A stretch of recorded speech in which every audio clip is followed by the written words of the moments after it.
Yep, that's right. With the latest FNAF game being really well understood for the most part, I think it's finally time to revisit the timeline and see how it's changed since the last time I covered it. Considering how last time I put Security Breach in 2022.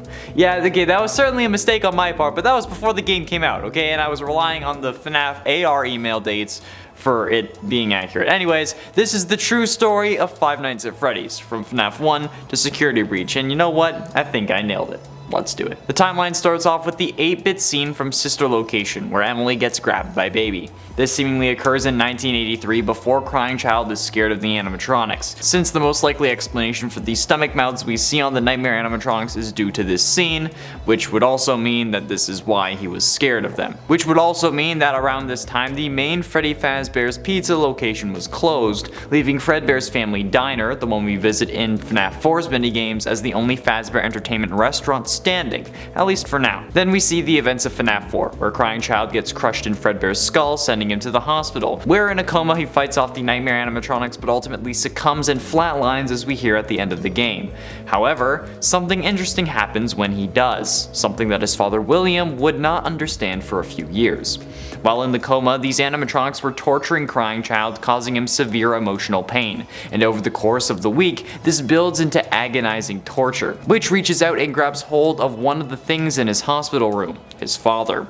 Over the next few years, Crying Child, through the eyes of his father, would watch the horrific acts he commits firsthand, first killing Charlotte, Henry's daughter, in November of that year, 1983, and then in 1985 at the new and improved Freddy Fazbear's, complete with toy animatronics with facial recognition software, and seeing what his father was doing, and seeing that he was in fact the one who gave the Fredbear animatronic that took his life the power it needed to do so, Crying Child got angry, some would say vengeful, and decided that his father needed to suffer for his actions. Now quickly, let's go over why Crying Child is the vengeful spirit and not Cassidy like many people assume. Firstly, it makes more sense from a literary standpoint. Cassidy, other than being in Golden Freddy, has no literary significance. She wasn't the first victim, even out of the original 5. Those were Charlotte as the first victim and Susie of the first missing children's incident. Every reference to the one you should not have killed in Ultimate Custom Night also refers to a male, calling him he every time.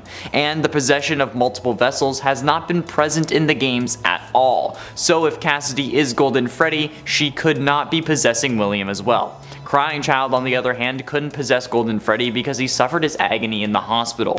While yes, he was crushed by Fredbear, agony is defined as long-term physical or emotional pain. And while yes, getting your skull crushed would be extremely painful, he would pass out and be put in a coma quickly enough where he wouldn't really feel it. The agony comes from being tortured by nightmarish versions of the animatronics that he knows. It also links forward to how William sees the Nightmare animatronics in Ultimate Custom Night, since if it was Cassidy, she would have no way of knowing what they looked like, since she didn't suffer the coma dream Crying Child did. Then comes Sister Location, a departure from my previous timeline. As William realizes that Baby is possessed by Elizabeth, he sends a still grieving Michael down to learn the truth about how his little brother could still be revived, or I guess still be alive in a sense. Michael learns that his sister is still here inside Baby, and that his brother may be alive too, as well as his father's other victims. So he sets out on a mission to find his father and right his wrongs and set those victims free. He gets hired at the FNAF 2 and 1 locations, which chronologically are the 2nd and 3rd Fazbear establishments.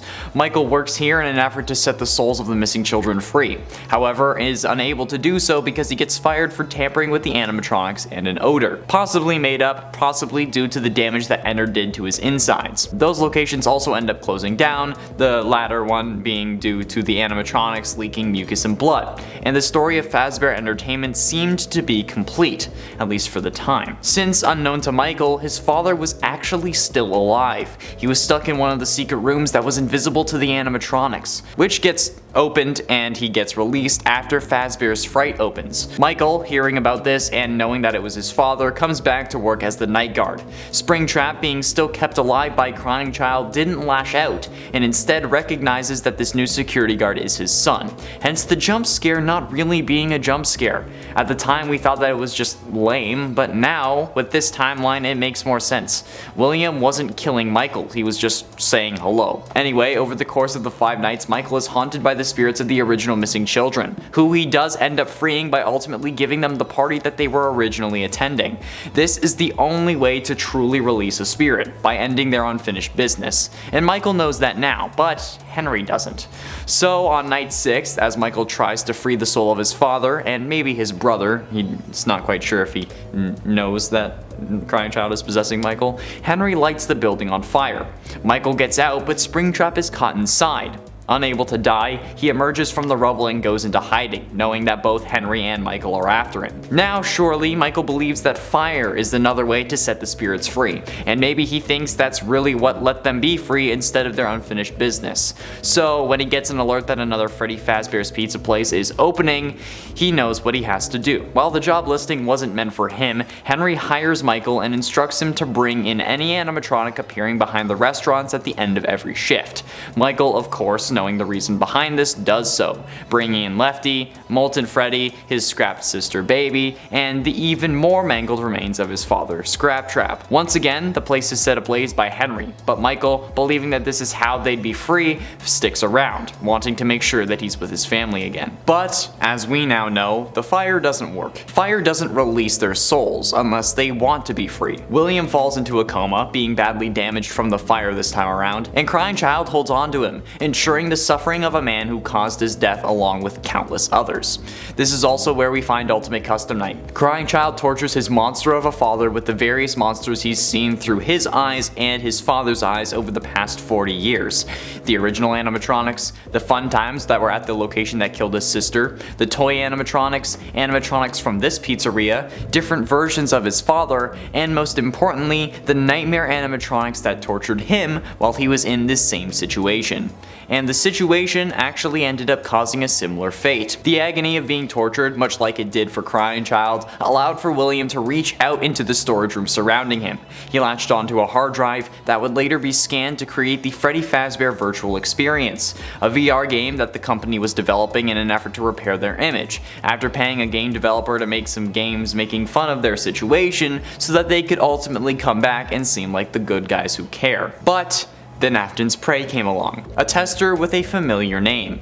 Jeremy catches sight of Glitchtrap and goes mad, cutting off his face either due to possession or just sheer madness. Then the next tester comes along. They break the Glitchtrap anomaly into multiple pieces, stopping him from fully assembling. But before she can create the final tape, he gets a hold of her, using her to tell the next tester that there is in fact a way to stop him, but only so that they would reassemble the tapes and Afton could escape the game through someone he could truly control, instead of the partial control that he had over Tape Girl.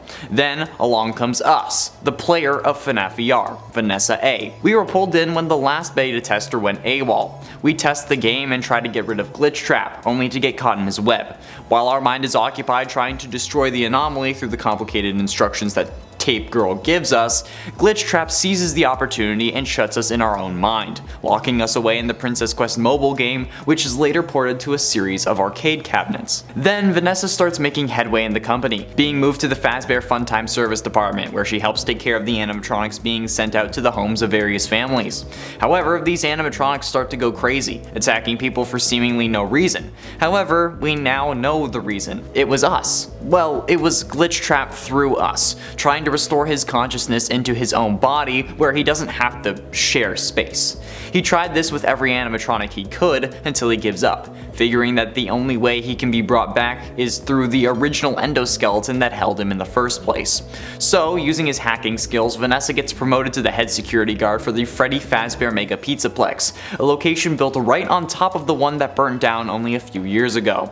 Another set of children go missing, 9 of them at least, which causes our player character of Gregory to investigate, but upon entering, Glamrock Freddy glitches out, and we crawl inside. This location though has more going on here than we realize. With William Afton's old body in the basement, something he forces the Glamrock animatronics to dig up. However, doing so releases some other unseen forces, specifically his son, Michael Afton's spirit, who now knows that the only way to set souls free is through their unfinished business, hence why everyone present at the simulated pizzeria fire is still kicking, including him.